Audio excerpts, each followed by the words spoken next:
최초로 대통령제가 시작된 나라 미국.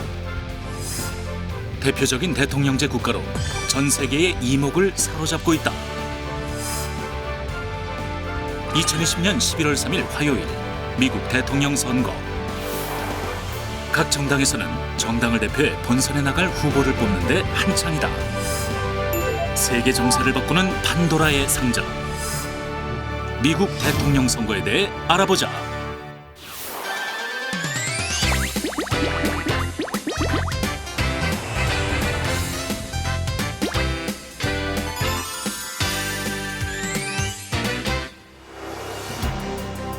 세계 속 민주주의를 만나다 미국 편 진행을 맡은 김민아입니다.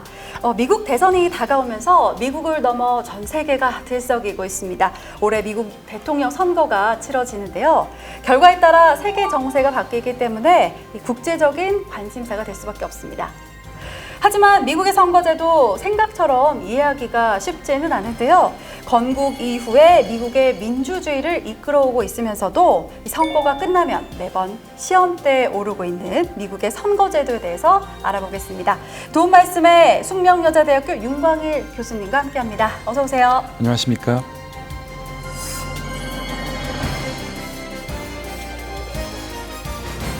네, 올해는 전 세계에 이 선거가 몰려있는 해인데요. 특히 그 중에서도 미국 대통령 선거에 전 세계 이목이 쏠리는 것 같아요. 네, 선거 결과에 따라서 세계 정세에 영향을 줄 수밖에 없기 때문에 우리나라뿐만이 아니라 많은 나라가 관심을 갖고 지켜볼 수밖에 없는 것이죠. 네, 이번 선거가 11월 첫째 주 11월 3일이죠. 예, 맞습니다. 정확하게 말씀드리면은 이번 미국 대통령을 선출하게 될 선거인단을 뽑는 간접 선거이죠. 그렇지만 선거인단에 대한 투표가 끝나는 대로 대통령 선거 결과가 확정되기 때문에 사실상의 대통령 선거라고 봐도 또 무방하기도 합니다. 네, 이 미국은 대통령 선거일을 정해놓은 규정이 굉장히 까다롭더라고요. 이 교수님, 그렇게 정한 이유가 있을까요? 예, 미국의 대통령 선거인단 선거는 11월 첫 번째 월요일이 지난 첫 번째 화요일에 실시하도록 법에 규정되어 있는데요. 이는 아주 오래전에 미국이 이제 농업이 주요 산업이었었던 시기에 결정된 것인데요. 법이 규정될 당시에 미국에서 있어서 11월 초보다 빨라지게 되면 농업에 종사하던 유권자들이 선거에 참여하기는 어렵고요. 더 늦어지면은 이제 눈이 내리고 좀 날씨도 이제 굵고 그러니까 유권자들이 투표장에 가기가 굉장히 어려웠겠죠. 그래서 11월 초에 아까 말씀드린 대로 11월 첫 번째 월요일이 지난 첫 번째 화요일에 대통령 선거인단 선거가 실시되도록 네, 그러니까 11월 첫째 주 화요일인 거잖아요. 네, 그렇습니다. 정말 그 당시의 사회 경제적인 환경을 다 고려해서 정해진 것 같습니다. 그런데 왜 화요일일까요? 사실 우리나라는 공휴일이기도 하잖아요. 그렇죠. 근데 미국의 선거는 공휴일이 아닙니다. 그래서 이제 일주일에 어떤 특정한 요일을 정해서 선거를 치러야 되는데 당시에도 그렇고 지금도 그렇지만 미국의 대부분의 유권자가 기독교 신자입니다. 그래서 일요일은 이제 선거가 있을 수 없었겠죠. 그래서 이제 남아있는 날들 중에서 골라야 되는데 월요일과 금요일은 한 주의 시작과 끝이니까 그 날짜를 배제했고요.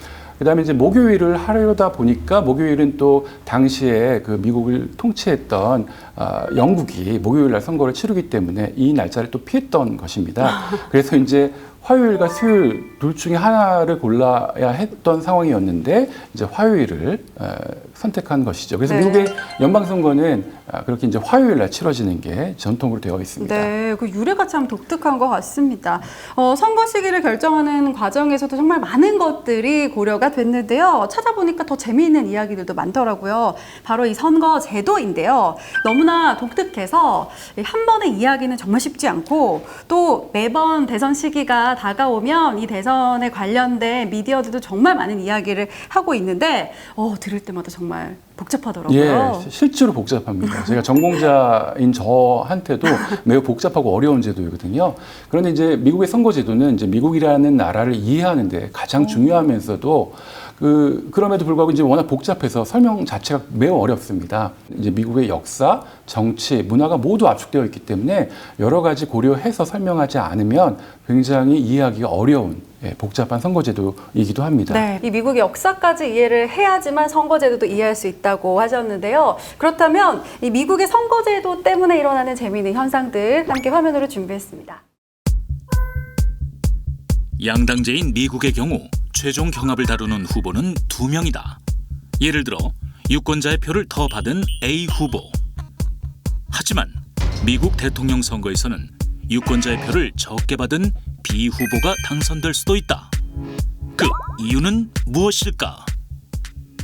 이렇게 화면에서 보신 것처럼 미국 대통령 선거에서는 유권자의 전체 투표 수에서 우위를 점한 후보가 최종적으로 낙선이 되는 이 모순이 되는 상황이 점점 발생을 하고 있습니다. 멀리 가지 않더라도 2016년에 그랬고요. 공식 집계로는 이 민주당의 힐러리 후보가 공화당의 트럼프 대통령을 이 최종 득표수와 득표율에서 앞섰음에도 불구하고 대통령에 당선되지 못했잖아요. 예, 맞습니다. 당시 힐러리 후보는 트럼프 후보보다 약 290만 표, 굉장히 많은 표죠. 그리고 그 투표율 차이로 하면 2%포인트나 더 받았음에도 불구하고 선거인단은 304대 207이라는 비교적 큰 표로 최종적으로는 당선이 되지 못했습니다. 그래서 그때 선거 이후에도 이 재검표 주장이라든지 이 선거인단 제도를 폐지하자 하는 주장까지 굉장히 많은 혼란과 논란이 지속되었던 것도 사실입니다. 이러한 모순된 상황, 즉 전국 득표율이 높지만 그래도 본선에서 그러니까 선거인단 선거에서 져가지고 대통령이 되지 못했던 것이 역사적으로 보면은 5번이나 있었습니다. 이는 이제 대통령이 유권자에 의해서 직접 선출되는 직선제도가 아니라 선거인단에 의해서 선출되는 간선제를 취하고 있기 때문에 또 그 간선제에 더불어서 승자 독식 제도라는 위너 테이크 올이라는 그런 제도를 채택하고 있기 때문에 발생하는 제도라고 보입니다. 이렇게 딱 듣기에는 오히려 이게 더 비민주적이고 비효율적인 제도로까지 느껴지기도 하는데요. 트럼프 대통령은 2012년 오바마 전 대통령의 재선 당시에는 이 선거인단 제도는 민주주의의 재앙이다라고 코멘트를 했는데 정작 본인이 대선에서 딱 당선이 되니까 선거인단 제도는 천재적이다 이렇게 말을 딱 바꿨더라고요. 좀 다른 나라 사람들이 보기에는 굉장히 좀 비합리적이고 네. 말이 안 되는 것처럼 보이죠. 직접 그 표를 유권자들이 행사하고 나서 그것으로서 결정이 되는 것이 아니라 한 번에 또 다른 절차가 있기 때문에 이해하기가 어렵죠. 하지만 이제 미국의 역사를 보게 되면 여러 주가 하나의 나라를 만드는, 즉 연방제도의 역사를 우리가 이해한다면 이와 같은 어떤 비논리적이고 비합리적인 선거제도가 또 이해가 될 수 있는 측면이 있거든요.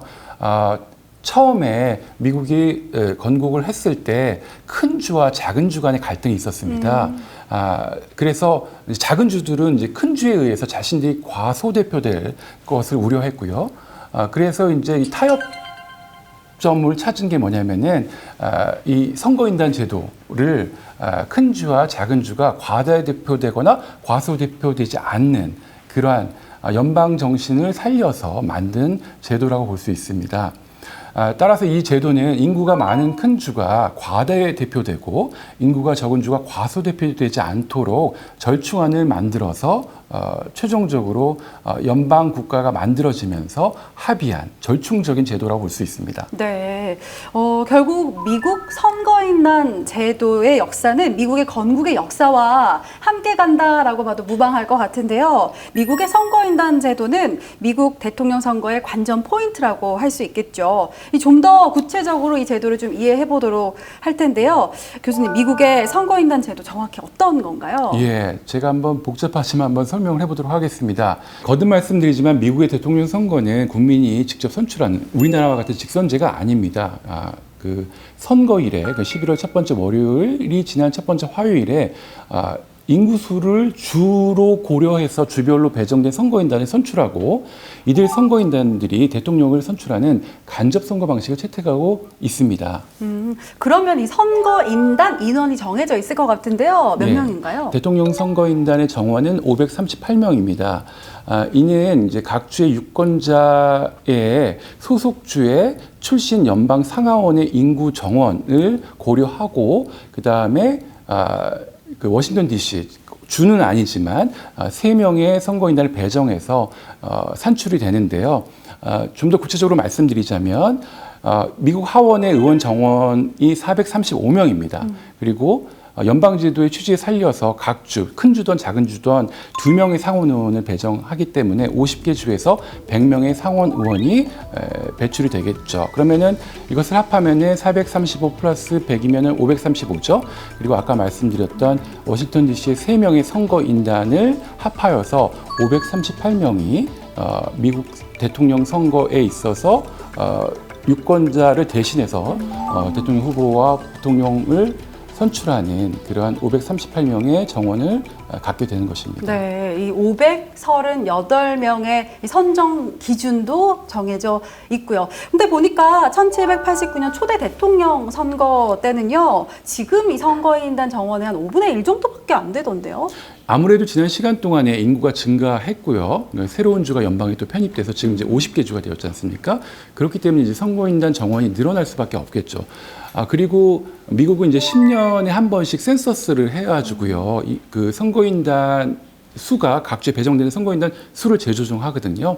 그런데 지금 아까 말씀드렸던 538명이 이제 64년부터 고정된 총 정원의 수입니다.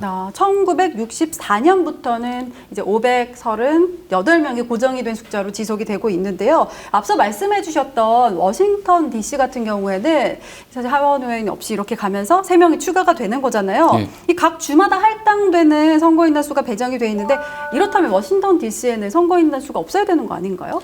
예. 미국 헌법상 주가 아니면 이제 그 대표를 갖지 못하는 그런 규정이 있거든요. 그런데 이제 워싱턴 DC는 수정헌법 23조에 의해서 비록 정식 대표는 아니지만 선거인단에 3명을 줄 수 있다라는 그런 헌법 수정을 통해서 3명의 선거인단을 배정받게 된 것입니다.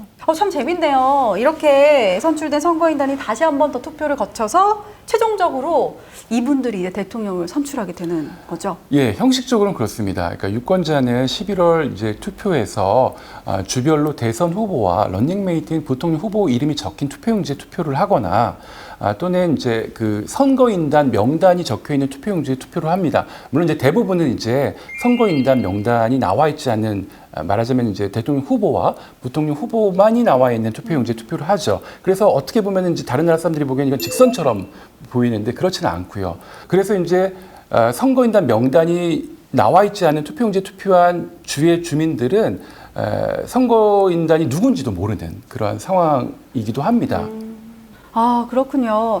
그런데 좀 궁금한 게 생기는 게 이렇게 각 정당에서 준비한 선거인단이 이 정당의 의도대로 대통령 후보를 뽑는 건지 아니면 그렇지 않은 그런 사례들도 좀 종종 나올 것 같은데요. 대체로 이 선거인단은 당이나 후보가 미리 정해놓은 아주 당파심이 높은 사람들이거든요. 따라서 이 사람들이 어떤 그 선거인단 선거 결과를 거역하는 것은 거의 불가능하고요. 어떤 주는 처벌 조항까지 마련해 놓았습니다. 그렇기 때문에 선거 결과가 뒤바뀐 적은 없죠. 이 반란표를 던진 사람들은 그냥 항의 투표로 자기 당내에 다른 후보를 찍은 적은 있지만 다른 당의 후보를 찍은 경우는 제가 아는 한 뭐 찾아보기 어려울 겁니다. 예. 아까 말씀드린 대로 이 당파심이 높은 선거인단은 어떤 사람들이냐, 그리고 또 유권자들이 직접 누구인지도 모르는 이 선거인단들은 어떤 사람들이냐, 뭐 하나의 사례를 말씀드릴 수 있는데요. 지난 2016년도 선거에서 뉴욕주에 배정된 선거인단의 한 사람이 누구였냐면 빌 클린턴입니다. 다름 아닌 힐러리 클린턴의 남편이었던 것이죠. 예, 그렇기 때문에 투표를 다른 사람에게 한다. 이거는 불가능하다고 보는 게 맞겠습니다. 네, 그렇네요. 예, 예. 이런 사례들이 있지만 정말 승자 독식 구조를 채택하게 되면 반대편 표는 모두 사표가 되는 문제점 좀 있어 보이기도 합니다. 무엇보다 후보자들이 경합주에만 유세운동을 좀 집중해서 펼칠 것 같기도 하고요. 네, 맞습니다. 실제로 이제 스윙 스테이트 혹은 경합주라고 불리우는 그런 주에 선거운동이 집중됩니다. 당의 후보는 자신이 지지할 게 확고한 안전주나 선거인단이 적은 작은 주를 무시하기가 아주 다반사인데요. 이제 선거인단이 많고 인구가 많은 11개 주에서만 승리해도 대통령이 되는데 필요한 과반수 270명의 선거인단을 확보하는데 문제가 없기 때문입니다. 실제로도 지난 대통령 선거 당시에 트럼프와 힐러리 클린턴은 27개 주에, 말하자면 50개 주에 반 이상이 되는 주에 한 번도 방문하지 않는 그러한 어떻게 보면 이제 이 직선이 아닌 이 선거제도의 또 다른 어떤 맹점을 우리가 이해해야 할 수가 있는데요. 이들은 이제 소위 이제 경합주, 그러니까 어떤 후보에게 완전히 쏠리지 않은 그 주에 그 자신의 어떤 시간과 비용을 쏟아붓는 그러한 전략적인 선거운동을 했다는 것이 그 미국 선거제도의 또 다른 어떤 결과라고 볼 수가 있습니다. 네, 힐러리 클린턴도 그렇고 트럼프도 그렇고 둘 다 안 갔네요. 네, 네, 둘 다 27개 지역은 아예 안 가고 23개에만 집중을 한 거네요. 그렇죠. 예, 네. 예, 예. 참 그만큼 다 돌아다니기 참 쉽지 않겠지만 그런 네. 방법을 선택하면서 이 대통령 선거가 치러지고 있는데요. 이제 본선만큼 중요한 것이 바로 경선이라고 불리는 제도입니다. 정당을 대표해서 다른 정당의 후보자와 경쟁할 후보자를 고르는 그런 과정이라서 매우 중요하게 이루어지고 있는데 이 후보자 선출 방식도 굉장히 독특하더라고요. 네, 맞습니다. 미국 대선 경선 방식에는 정식 당원만 참여하는 당원대회인 코커스하고 당원과 당원이 아닌 유권자가 직접 투표소에 투표하는 예비선거인 프라이머리가 있습니다. 현재 우리나라에서는 언론에서는 이 코커스와 프라이머리를 모두 통칭해서 넓은 의미로 예비선거라고 이야기하는데요. 실제로는 미국에서는 이 두 제도는, 이 두 예비선거 제도는 명확하게 또 구분이 되는데요. 네, 뭔가 이 두 가지가 확실하게 나눠져 있는데 정확하게 이해를 하려면 큰 차이가 아마 일반 유권자의 참여 여부에 달린 것 같아요. 코커스와 프라이머리 중 어떤 방식을 택하느냐는 각 주가 결정하는데요. 이제 후보 선출 과정에서 아무래도 일반 유권자를 참여시키는 것이 민심을 잘 반영할 수 있다는 이점 때문에, 그러니까 본선에서 이길 수 있는 경쟁력 후보를 선출할 수 있는 장점 때문에 최근에는 그 코커스보다는 예비 선거를 택하는 그러한 주가 늘어나고 있습니다. 그리고 이러한 부분은 충분히 우리나라에도 시사하는 점이 있는데요. 그 프라이머리의 확대에 따라서 당내 경선에서 주정부의 선거 관리 역할이 중요해지고 있다고 볼 수 있습니다. 아직 우리나라는 당내 경선 과정에서 선관위의 역할이 크지는 않지만 최근 우리나라에서도 공직선거법 개정을 통해서 비례대표 추천 절차 법정화 등을 법에 명시한 것처럼 당내 경선 과정에서 점차적으로 그 선거 관리에 있어서 선관위의 역할이 커지고 있습니다. 2020년 이제 미국 대선에서 50개 주 가운데 민주당을 기준으로 봤을 때는 현재 46개 주가 프라이머리를 선택을 했어요. 예, 현재는 그렇습니다.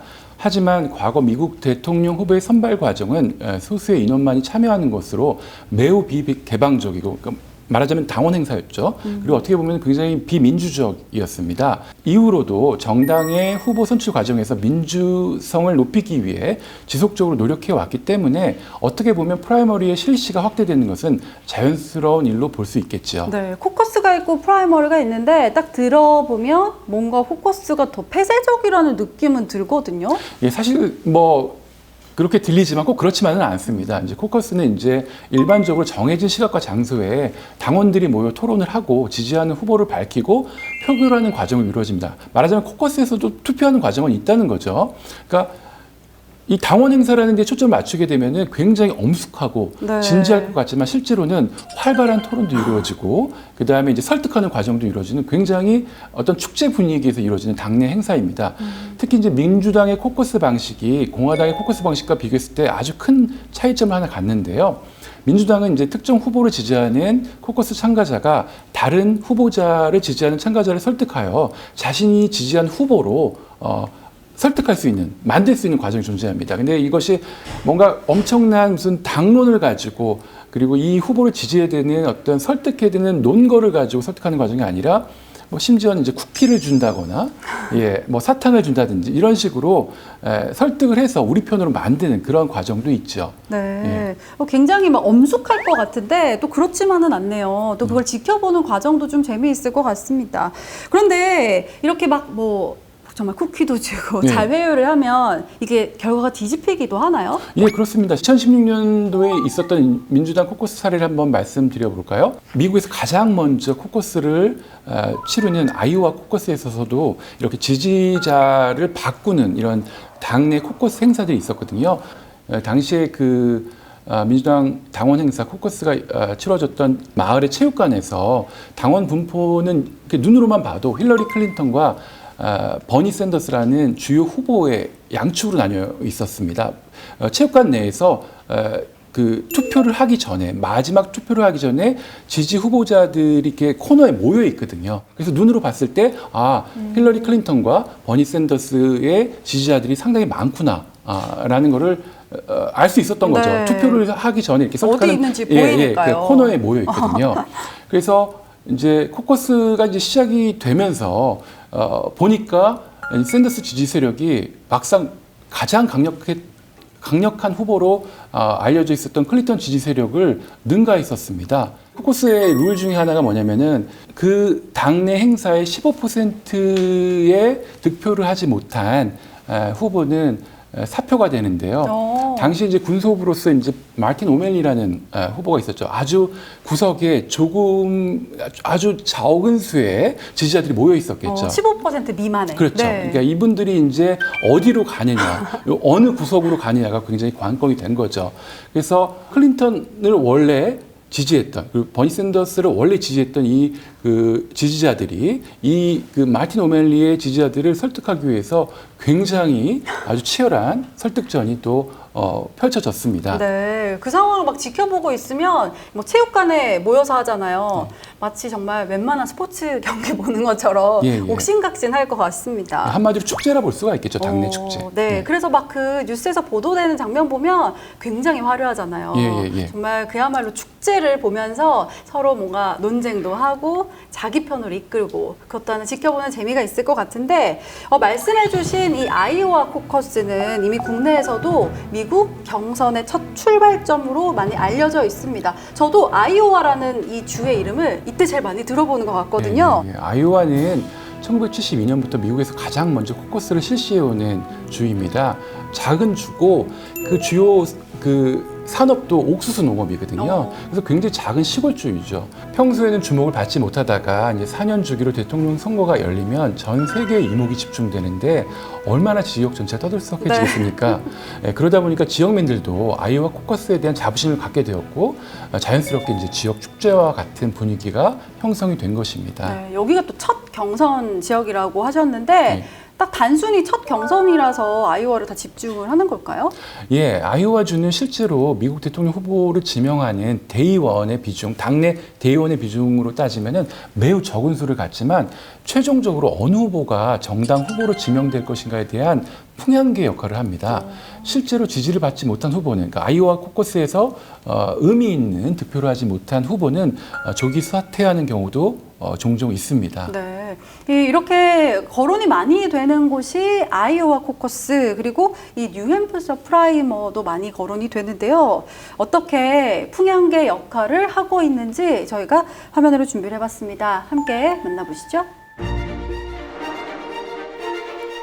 미국 대선 레이스의 첫 관문인 작은 주 아이오와. 대세 후보였던 힐러리 클린턴 후보를 누르고 승리한 민주당의 신예 후보 버락 오바마. 미국 대통령 선거의 잣대가 되는 아이오와 코커스. 정말 영향력이 크네요. 처음 열려서도 그렇고 여기서 딱 지목을 받지 못하면 그냥 포기해버리는 조기 사퇴하는 경우도 많더라고요. 예, 그게 이제 익스펙테이션 매니지먼트, 이제 기대 관리라고 해야 될까, 우리말로 하면요. 유권자들은 남들이 선택한 후보가 그만한 이유가 있을 것이라고 믿는 경향이 있고요. 또 여기서 잘한 후보에게는 돈이 많이 몰리거든요. 그렇기 때문에 아이오와 코커스에서 이제 예상 밖으로 선전하거나 졸전하는 경우에 무명의 후보가 전국적으로 관심의 대상으로 떠오르거나 유력했던 후보가 이제 어떤 기대에 못 미치는 그런 결과를 얻으면은 낙마하는 경우가 지속적으로 발생을 했습니다. 네. 일예로 보자면 76년도에 우리나라에게도 많이 알려져 있는 그 지미 카터 대통령이 사실은 그 또 다른 아주 시골주 조지아주의 주지사였거든요. 근데 아이오와 코커스를 전력을 쏟아부어서 이 무명의 주지사였지만 전력을 쏟아부어서 여기서 아주 잘했고 승리하면서 결국에는 민주당 그 티켓을 따냈고 최종적으로 대통령에 당선되는 그런 결과를 낳았기 때문에 아이오와 코커스의 어떤 중요도, 작은 주이지만 중요도가 사실 전국적으로 부각이 됐죠. 또 하나의 사례를 말씀드리자면 지난 40여 년간 아이오와 코커스나 뉴햄프셔 예비선거 프라이머리에서 승리하지 못한 후보가 대통령까지 됐던 경우는 단 한 번, 빌 클린턴 대통령밖에 없었습니다. 그만큼 이 작은 주의 중요도가 미국 유권자에게 그리고 전 세계 미국 선거에 대해서 관심을 가지고 있는 사람들에게 이 두 주의 중요성을 알리는 계기가 되었던 거죠. 네, 그 풍향계라는 단어가 딱 어울리기도 하고 그 정치인들은 또 오히려 여기 전략을 딱 쏟을 것 같아요. 네. 예, 실제로 그 미국 본선은 그 11월에 치러지지만은 이제 아이오와 선거가 보통 1월 말이나 2월 초에 있거든요. 그러면 아이오와 그 예비 선거 코커스가 치러지는 2월 달에 후보들이 몰리는 게 아니라 한 그 1년 전부터 이제 후보자들이 이제 아이오와에 있는 뭐 장, 뭐 5일장 뭐 이런 우리로 치면 이런 시골 네. 장에 가서 자기 이름을 알리려는 그런 선거 운동을 시작을 합니다. 그렇기 때문에 미국 대통령 선거는 어떻게 보면 2년에 걸쳐서 이루어진다고 볼 수가 있겠죠. 지금 코커스 이야기를 좀 나눠봤고 말씀해주신 이제 프라이머리에 대해서 이야기를 좀 하고 싶은데 이거는 이제 일반 유권자가 참여하는 경선 제도라고 말씀을 해주셨어요. 어떻게 좀 다른 건가요? 예, 그 우리나라에서는 이제 일반적으로 예비 선거라고 번역을 하는데요. 이 프라이머리는 오픈 프라이머리하고 그 클로즈드 프라이머리하고 우리말로 번역하면은 이제 개방형 프라이머리하고 폐쇄형 프라이머리 두 종류로 분류할 수가 있습니다. 개방형 프라이머리는 오픈 프라이머리는 이제 일반 유권자 모두에게 그 참여의 기회가 개방된 예비 선거고요. 폐쇄형 클로즈드 프라이머리는 개방형 선거와 다르게 특정 정당에 소속된 당원만이 정당 후보를 선출하는 데 참여할 수 있는 제도입니다. 또 다른 제도로서 이제 그 개방형이면서 동시에 폐쇄형 요소를 도입한 예비 선거도 있거든요. 이거는 이제 쉽게 말하자면은 그 예비 선거가 치러지는 당일날 가서 이제 당원 등록을 할 수 있는 그런 제도이거든요. 이러한 예비 선거 제도는 각 주의 사정과 정당에 대한 유권자의 정서에 따라서 다양한 형태가 있기 때문에 정확하게 이제 구분 짓기는 상당히 어렵습니다. 예, 아까 이제 코커스하고 프라이머리 차이점에 대해서 말씀드렸듯이 프라이머리는 본선 투표와 비슷하게 운영이 되는데요. 주 선거 관리 기구에서 관리를 담당하는데요. 유권자는 이제 주정부가 설치한 투표소에 가서 이제 비밀 투표로서 지지 후보에게 투표를 합니다. 그러니까 말하자면 정말 본선의 비밀 투표와 같은 방식으로 주선거에서 마련한 그 투표장에 가서 이제 투표를 하는 거죠. 이렇게 프라이머리는 주정부 선거관리기구가 주마다 이름은 조금씩 다른데요. 주정부가 직접 관리하고 예산을 지원하기 때문에 많은 주에서 이제 선거 공용제라는 측면에서 선호하고 있는 제도라 볼 수 있습니다. 네, 최근에는 프라이머리를 선택하는 주가 훨씬 더 많다라고도 설명을 해주셨고 또 이 아이오와 코커스의 분위기도 함께 이야기를 해주면서 또 주목을 받는 게 바로 이 뉴햄프셔 주의 첫 프라이머리더라고요. 그렇죠. 예. 좀 독특한 발언들이 있는데 이 1988년 당시 뉴햄프셔 주지사였던 존 수스누가 아이오와 사람들은 옥수수를 뽑지만 뉴햄프셔 사람들은 대통령을 뽑는다 이런 발언을 했습니다. 은근히 미국 경선의 첫 시작이기 때문에 이 신경전도 대단한 것 같네요. 예, 아무래도 처음 열리는 그 코커스와 프라이머리인 만큼의 아무리 작은 시골주라도 각 지역 주민들의 자긍심도 높을 수밖에 없습니다. 다른 작은 주들도 이제 관심을 끌기 위해서 이제 아이오와나 이제 뉴햄프셔처럼 자꾸 이제 예비 선거를 앞당기려고 했거든요. 그랬더니 이제 뉴햄프셔에서 어떤 조치를 취했냐면 그 주 법에 어떤 주라도 예비 선거가 있는 그 날짜보다 일주일에 앞서서 뉴햄프셔 프라이머리를 한다라는 거를 주의 법에 명문화 시켜놓았습니다. 누구라도 정하면 무조건 예, 일주일 하는군요. 앞서서. 예. 그만큼 주에서도 강력하게 밀어붙이고 있는 예. 하나의 중요한 일인 것 같아요. 예. 또한 뉴햄프셔 지역이 많은 관심을 받는 이유가 있는데요. 바로 뉴햄프셔주가 아까 말씀해 주셨던 이 경합주 중에 하나이기 때문입니다. 또 하나 이유가 있는데요. 우리나라에게 굉장히 많이 알려져 있는 대통령 중에 또 트루만 대통령이라고 있지 않습니까? 당시에 그 트루만 대통령이 현직에 있음에도 불구하고 52년 뉴햄프셔 프라이머리에서 졌어요. 그래서 이 작은 주의 예비선거의 중요성이 또다시 부각되기도 했었습니다. 이렇게 경합주에서 잘해야 된다. 많은 후보들도 또 인식을 하고 있을 것 같은데 그래서 후보자들의 선거운동이 경합주에서 좀 집중이 되는 양상이에요. 예, 맞습니다. 뉴햄프셔 자체가 정치적 성향이 뚜렷하지 않은 지역인데다 첫 프라이머리를 여는 주이다 보니까 각 정당과 언론이 뉴햄프셔에 갖는 관심은 매우 높을 수밖에 없습니다. 뉴햄프셔 프라이머리는 각 당의 후보를 유력한 한두 명 안팎으로 걸러내는 역할을 한다는 그런 평을 하기도 합니다.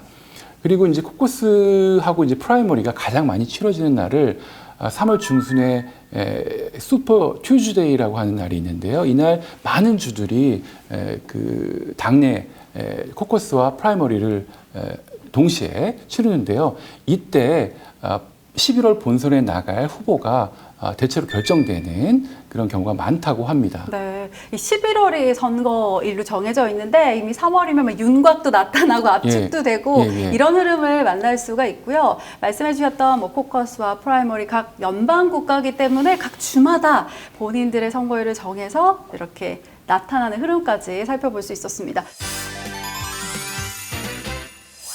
이렇게 되면 선거 관리를 하는 게 굉장히 까다로울 것 같은데 이 선거를 어떻게 관리하고 있는지 잠시 만나보겠습니다. 자치권을 가진 여러 주들이 합쳐진 미국. 50개의 주와 1개의 특별구로 이루어져 있다. 주마다 다른 선거법을 가지고 있는 미국. 연방정부 차원의 통합된 선거 관리를 알아보자. 네, 만나보셨듯이 미국 선거관리 시스템이 각기 50개의 주가 각기 다른 선거법을 가지고 있고 또 선거를 관리하고 있습니다. 와, 어떻게 관리를 할까?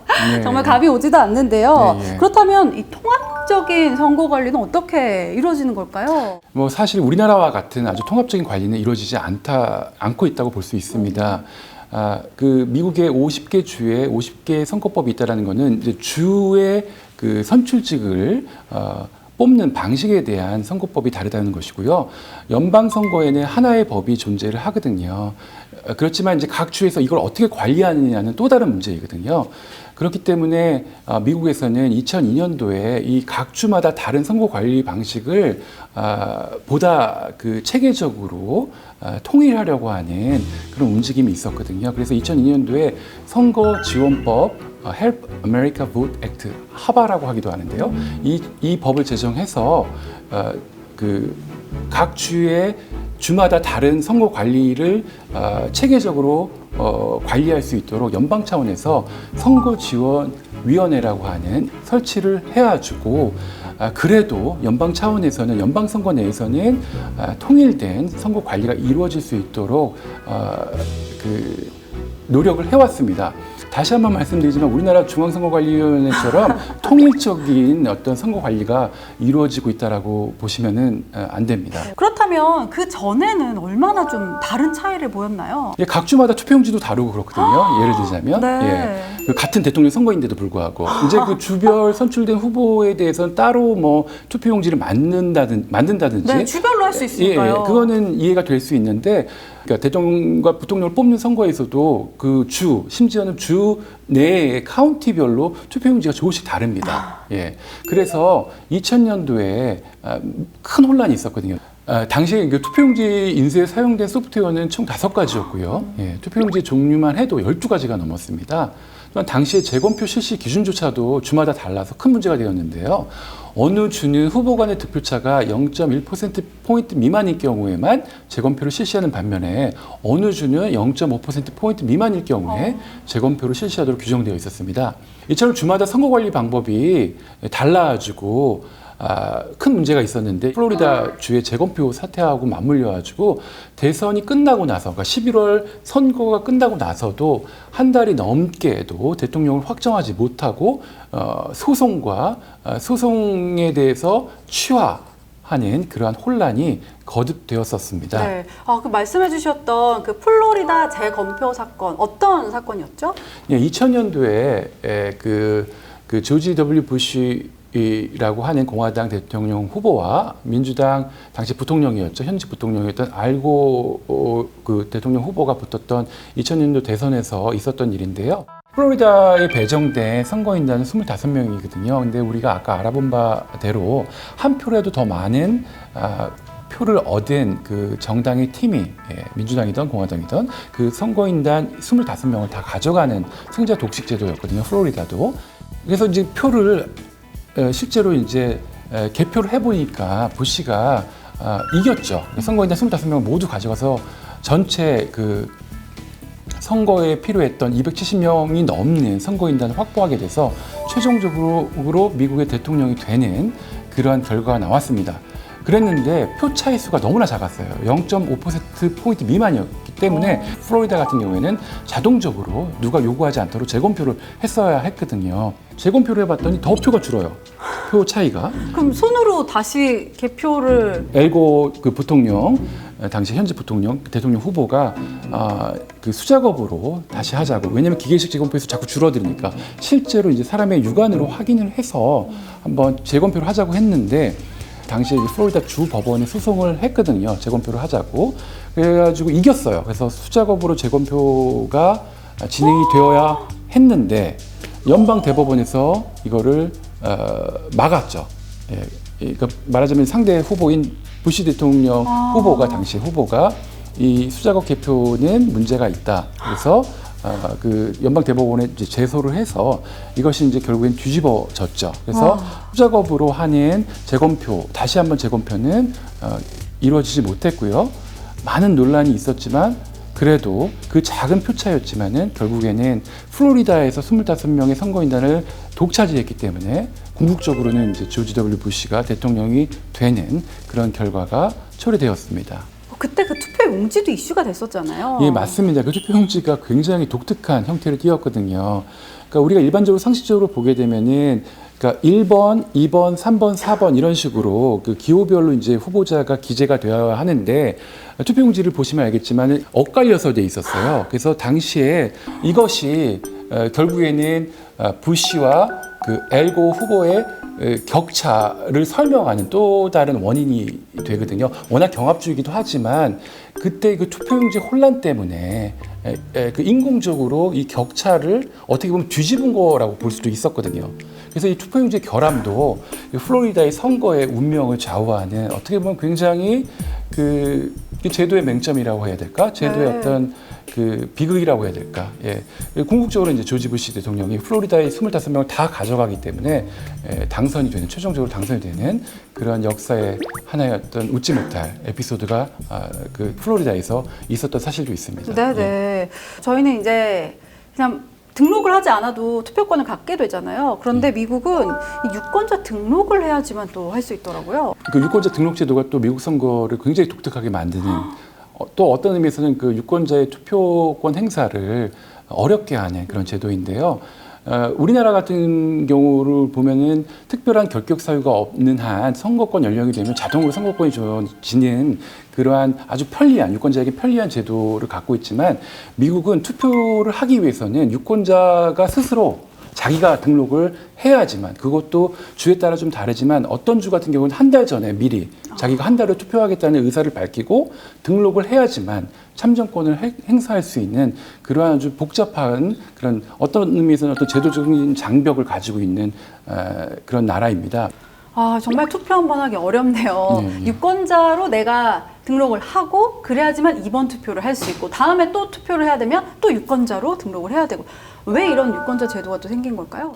미국은 우리나라와 같은 주민등록 제도가 없거든요. 그리고 또 미국은 역사적으로 봤을 때 유권자들이 굉장히 사생활, 프라이버시에 대한 굉장히 관심이 높은 나라입니다. 그래서 국가가 어떤 나의 정보를 관리하는 데에 대해서 굉장히 반감이 많은 나라거든요.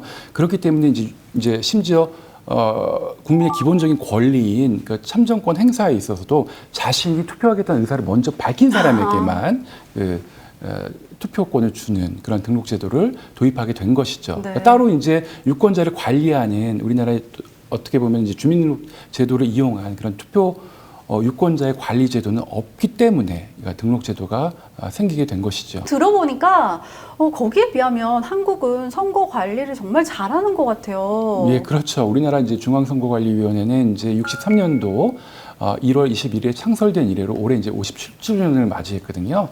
특히 이제 우리나라가 민주화가 된 87년 이후에 헌법기관으로서 높은 수준의 독립성과 공정성을 유지하면서 전 세계의 모범이 되는 그런 선거 관리를 해오고 있다는 평가를 받고 있습니다. 선거 운동도 좀 여러 가지를 하더라고요. 어떤 게 있을까요? 예, 미국의 선거 운동의 대표적인 특징은 네거티브 선거 캠페인하고 그리고 텔레비전과 라디오 선거 광고가 활발해서 천문학적인 비용이 든다는 점을 지적할 수 있습니다. 각 주에서는 후보자들이 네거티브 선거운동을 하지 못하도록 규제를 만들어 놓고 자발적인 참여를 이끌어내려고 해왔음에도 불구하고 기본적으로 선거운동 또는 선거 광고는 연방 헌법에 보장된 의사 표현의 자유라는 이유로 이러한 규제들을 무효화하거나 제한하는 일들을 반복해 왔습니다. 네, 의사 표현의 자유라고까지 말씀을 해주셨는데 저희가 막 미국의 선거운동 네거티브 그 운동 캠페인 보면 깜짝깜짝 놀랄 때가 그렇죠. 있거든요. 예, 예. 저런 걸 한단 말이야. 예, 그래서 예, 예. 이런 거 좀 자세히 2부에서 좀 말씀을 해주시면 좋을 것 같고 예. 그런데 보니까 한국은 그 집을 찾아가는 건 안 되는데 미국은 또 그게 가능하더라고요. 그렇죠. 예. 한국에서는 이제 호별 방문이라고 공직선거법상 이제 금지가 돼 있습니다. 하지만 미국에서는 이제 캔베싱, 이게 뭐 호별 방문이죠. 캔베싱이라고 해서 가능한 선거운동 방법이거든요. 특히 이제 상대 후보를 지지할 것으로 보이는 집은 굳이 방문하지 않는 거죠. 이제 소속 후보를 지지할 것으로 보이는 이제 유권자들의 집을 방문해서 뭐 심한 경우에는 자기가 지지한 후보를 찍어달라는 말도 안 해도 돼요. 투표하십시오. 이렇게 투표를 독려하는 그런 활동을 통해서 지지층을 결집시키려고 하는 그런 선거운동 방식을 취하기도 합니다. 물론 이제 현재는 이제 과거에 비해서 이제 확연히 줄었다고 하지만 특히 이제 이번에 이제 코로나 사태 때문에 이제 캔버싱 자체가 상당히 많이 줄었겠죠. 네. 그렇지만 이것이 이제 전통적인 선거운동의 필수적인 요소로 인식되어 왔던 것도 사실입니다. 이제 지역구 주민들의 가정에 방문해서 지지를 호소하고 그리고 또 어떤 경우에는 이제 작은 이제 선물, 그게 이제 뇌물이라고 보기는 어렵고요. 아주 작은 선물을 주어서 투표를 독려하기도 하죠. 요즘에는 뭐 호별 방문보다는 미디어 선거 운동을 가장 강력하게 선호를 할 것 같은데요. 여기에 천문학적인 금액이 들어간다고 들었어요. 하지만 뭐 여러 가지 여건상 이걸 가장 많이 할 수밖에 없겠죠. 예, 그렇습니다. 예. 이제 미국의 어떤 정당사 선거사를 보게 되면 이제 60년대 말 이후에 예비 선거가 광범위하게 도입이 되거든요. 그래서 이제 공천 과정에서 정당의 영향력이 아주 감소되는 상황이 되었습니다. 그리고 이제 70년대 이후에 1년의 선거자금법 개정으로 인해서 선거 자금을 정당 차원이 아닌 후보 개인이 조달하는 것이 가능해졌거든요. 네. 그렇기 때문에 이로 인해서 정당 중심의 선거전이 이제는 70년대 이후에는 인물 중심 선거전으로 변화하게 됩니다. 그리고 이제 각 가정에 TV도 광범위하게 보급이 되기 때문에 이제 가가호 방문의 캔버스 방식보다는 이제 TV와 그 라디오 광고를 이용한 이제 미디어를 이용한 선거 방식이 보다 더 보편적으로 일반화되는데요. 그렇기 때문에 그 TV 토론이나 이제 개별 후보의 캠페인 광고 그리고 또 이제 각 정치 단체, 이익 단체들의 이제 정책에 대한 찬반 광고를 통해서 후보자의 성품이나 뭐 이념, 공약, 이슈에 대한 입장에 대한 정보를 얻는 그런 미디어가 주도하는 선거 운동 방식이 이제는 많이 자리를 잡았다고 볼 수가 있습니다. 네. 지난 선거에서 클린턴 후보는 총 선거 비용의 60%를 그리고 트럼프 후보는 57%를 미디어에 썼습니다. 또한 후보자들은 이제 자신의 돈을 쓰지 않고도 미디어에 노출될 수 있도록 뉴스 소재가 되는 이제 기자회견을 하거나 이건 이제 돈을 내고 광고를 사는 게 아니죠. 혹은 이제 우리로 치면 예능 프로그램이라고 해야 될까요? 뭐 토크쇼 이런 데에 나가가지고 지지를 이끌어내는 그러한 선거 운동을 미디어를 이용해서 하기도 합니다. 한 가지 흥미로운 사실은 이제 후보자들이 이제 광고를 사서 방영을 하는 이런 선거 운동 광고는 대체로 이제 네거티브 광고가 많습니다. 예. 그런데 이 네거티브 광고가 굉장히 끊기가 어려운 그런 치명적인 어떤 유혹이 있는 그런 광고 형태인데요. 이제 연구에 의하면은 이 네거티브 광고가 전반적으로는 투표를 낮추는 아주 부정적인 효과가 있다라는 연구도 있지만은 부동층들 있지 않습니까? 부동층들에게는 이 네거티브 광고가 주는 정보를 보고 나서 지지를 결정하는 그런 효과가 있다라는 연구 결과가 있기 때문에 아까 말씀드렸던 이 부동주, 그러니까 스윙 스테이트 같은 경우에는 이 네거티브 광고가 사실은 위력적인 효과를 보일 수도 있다라는 그런 시사점이 있기 때문에 이 네거티브 광고에 대한 유혹을 끊을 수가 없는 그런 측면이 있습니다. 이렇게 최신 트렌드까지도 좀 이야기를 나눠봤습니다. 미국의 선거제도에 대해서 알아보는 시간을 좀 가져봤는데 이 민주주의의 교과서처럼 저희가 생각되는 미국 선거제도 역시 좋은 점도 있지만 확실히 좀 보완해야 되는 점도 저희도 좀 알 수가 있었던 것 같아요. 이 선거 관리 방식에 있어서는 들어보니까 한국이 좀 더 나은 것 같고요. 예, 저도 동의합니다. 예. 네. 자, 이제 앞으로 다가온 미국 대선이 어떤 결과를 가져올지 참 궁금해지는데요. 다음 이 시간에는 정치에서는 빼놓을 수 없는 정치 자금, 미국의 정치 자금에 대해서 이야기를 나눠보도록 하겠습니다. 오늘 긴 말씀 고맙습니다. 고맙습니다.